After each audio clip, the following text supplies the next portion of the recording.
મિત્રો સ્વાગત છે તમારું અમારી ચેનલ ગુજ્જુ લવ પહેલી ચેનલમાં। તો મિત્રો આપણે આજે એવી સ્ટોરી વિશે વાત કરવાના છીએ કે તમે સાંભળીને ચોંકી જશો।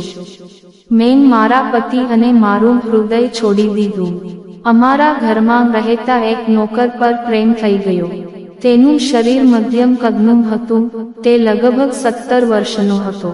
તે મારી સાથે એવી રીતે કામ કરતો હતો કે હું તેના માટે પાગલ થઈ જતી।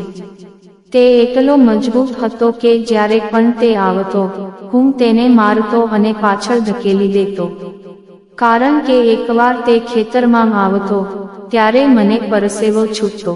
હું તેના પ્રેમ માટે પાગલ થઈ ગઈ। હું તમને કહીશ કે મારા પતિની ગેરહાજરીમાં મેં આ નાના છોકરા સાથે શું કર્યું। નમસ્તે મિત્રો, મારું નામ અલકા છે અને હું 31 વર્ષની મહિલા છું। લગ્ન પછી હું મારા પતિના પ્રેમ જીવન અને સપનાઓમાં એટલી ડૂબી ગઈ કે અમને 2 બાળકો પણ છે અને બંને અંગ્રેજી માધ્યમમાં અભ્યાસ કરે છે। હવે અમે સુરતમાં સ્થાયી થયા છીએ। ખરેખર હું સુરત જવા માંગતી નહોતી, પણ એક સમયે હું સુરતમાં રહીને તેમનું જીવન કેવું છે તે જોવા માંગતી હતી। મારા પતિ એક હાઈ પ્રોફાઇલ કંપનીમાં કામ કરતા હતા। જ્યારે પણ તેઓ કામ પરથી ઘરે આવતા ત્યારે તેઓ પહેલા સોફા પર જતા। આરામ કર્યા પછી, મારો મતલબ છે કે ખૂબ કામ કર્યા પછી અને થાકી ગયા પછી, હું ફ્રેશ થયા પછી તેમને ખોરાક આપું છું।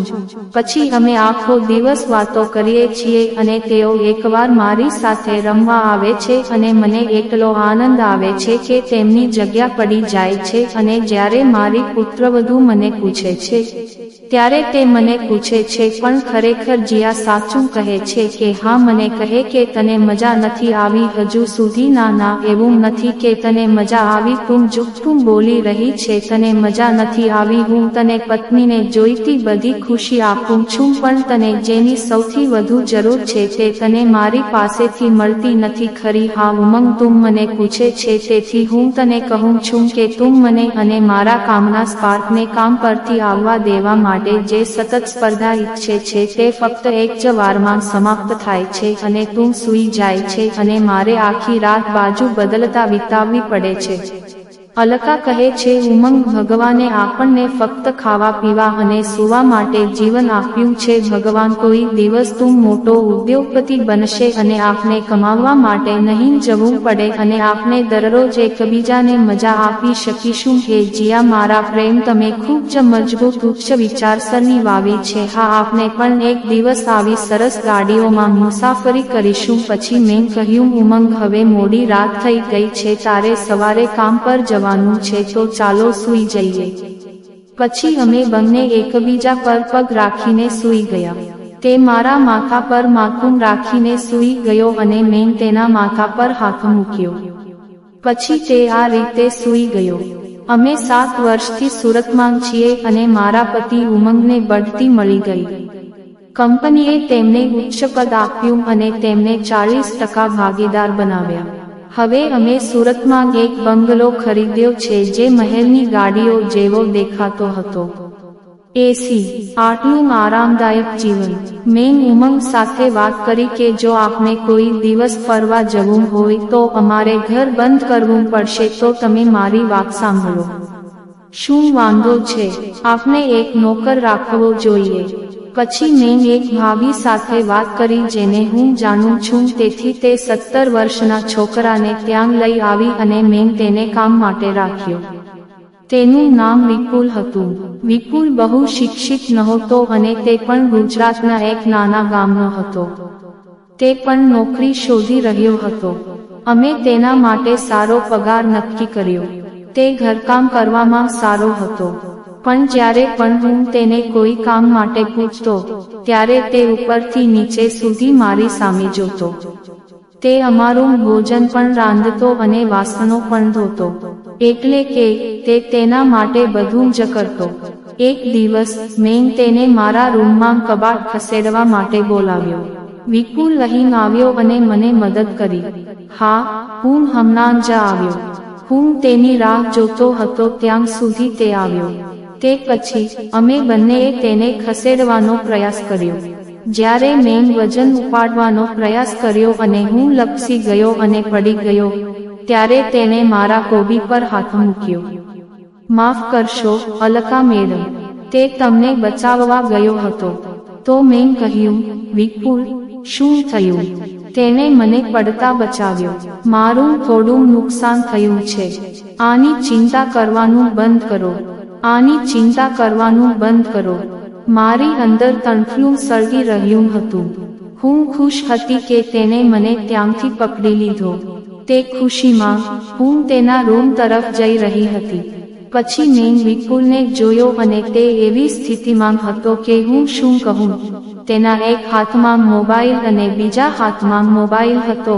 જ્યારે મેં તેને જોયો ત્યારે મારી આંખો પહોળી થઈ ગઈ. હું શું કહું? આટલી નાની ઉંમરે આટલો વિકાસ, તે મારા પતિ કરતા 3 ગણો વધારે છે. હું ખુશ થઈ ગઈ અને મારા રૂમમાં પાછી આવી અને વિપુલના વિચારોમાં ખોવાઈ ગઈ, કારણ કે હવે એવું લાગતું હતું કે મારે તેને મારા ખેતરમાં લાવીને અજમાવવો પડશે. તે ક્યાં સુધી રમી શકે છે? એક તરફ હું પણ તેનો આકાર જોઈને ખુશ થઈ ગઈ. મારા પતિ ઘરે આવ્યા. અમે બધાએ રાત્રિ ભોજન કર્યું. વિપુલે આટલું સારું ભોજન રાંધ્યું હતું. હું તેને જોતી રહી કારણ કે તે નાનો બાળક લાગતો હતો, પણ તેના શાકભાજી તેના પિતા હતા. જમ્યા પછી અને વાતો કર્યા પછી અમે બધા 11 વાગ્યે સૂવા ગયા. આમ અમારા દિવસો પસાર થયા, પણ હું વિપુલને કહેવાની હિંમત ન કરી શકી કે હું તેને અજમાવવા માંગુ છું. તે સમય અને તે મારી સાથે ખેતરમાં કેટલો સમય રમી શકે છે તે અંગે ઉત્સાહિત હતો. હું હસ્યો અને મારા કામમાં વ્યસ્ત થઈ ગયો. હું ખૂબ ખુશ હતો કે એક દિવસ મારે વિપુલને તેની પાવડો લઈને મારી સાથે ખેતરમાં લઈ જવું પડ્યું. મેં તેને મારા રૂમ તરફ આવતો જોયો. હું ખુરશી પર બેઠો, તે બેઠી. મેં રેશમી ગાઉન પહેર્યો હતો. તે ત્યાં બેઠી હતી, તેથી તેની આંખો ધ્યાન કેન્દ્રિત કરી શકી નહીં. અને બસ એવું જ થયું. મારું બિસ્કિટ જોઈને તે આશ્ચર્યચકિત થઈ ગઈ. મેં તેના ચહેરા પરના હાવભાવ વાંચ્યા. તેને શું જોયું? મેં કહ્યું, અરે વિપુલ, મારે તમને કંઈક કહેવું છે. જો તમે ના ન કહો તો હા કહો, મેડમ. મારે તમારું બધું કામ કરવું પડશે. તમે મને કહો કે તમે એકવાર મારી સાથે ખેતરમાં રમવા આવવા માંગો છો. તમને હું કેવી રીતે ગમે છે? તેણીએ ખચકાટથી કહ્યું, તમે સારા લાગે છે. મારી સાથે એક રમત રમો. પછી હું ક્યારેય તમારા પર આગ્રહ નહીં કરું. મેડમ, તમે શું કહો છો? આવું ના કરો. જો સાહેબને ખબર પડી જશે તો હું મારી નોકરી ગુમાવીશ. મારા મનમાં બસ આ જ વાત આવી. ચિંતા કરવાનું બંધ કરો. હું ફક્ત રંગીલા સાથે રમવા માંગુ છું. મેં જે જોયું છે તે એ છે કે તમે મને સમજો અને કાલે મને કહો. ઠીક છે. અને આ રીતે દિવસ પસાર થઈ ગયો. સારો સમય જોઈને મેં વિપુલને ફોન કર્યો. મેં તેને મેદાન બતાવ્યું. તે સંપૂર્ણપણે આશ્ચર્યચકિત થઈ ગયો. મેં વધુ રાહ ન જોઈ અને તેને રમવા આવવાનું આમંત્રણ આપ્યું. અને તે મોટા કદના શાકભાજી મેં મૂક્યા અને મને સ્વર્ગમાં આનંદ આપતો રહ્યો. હવે મારું જીવન 7મા આસમાને પહોંચી ગયું હતું. મારો અવાજ બદલાઈ ગયો અને મેં પરસેવો બંધ કરી દીધો. લગભગ 27 મિનિટ સુધી તેણે ઇન્ડોર અને આઉટડોર રમત પૂર્ણ કરી.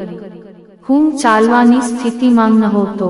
જેમ જેમ અમે ફ્રેશ થયા અને ચા અને નાસ્તો કર્યો, હું ખુશ હતો કે આજે મને મારું કામ પૂર્ણ કરવાની તક મળી. પછી મેં વિપુલને પૂછ્યું કે હું કેટલા દિવસ આવી રીતે રમવા આવીશ. તેને હસીને કહ્યું, હવે ચિંતા કરશો નહીં. હવે મારે આ બધી ચિંતા કરવાની છે. અને તેણે પોતાનું કામ શરૂ કર્યું. મિત્રો, આજની વાર્તા વિશે તમારો શું અભિપ્રાય છે? મિત્રો, તમને આ વાર્તા કેવી લાગી કોમેન્ટ કરીને જણાવો. અને તમને આ વાર્તા ગમી હોય તો ગુજ્જુ લવ પહેલી ચેનલને સબસ્ક્રાઇબ કરો.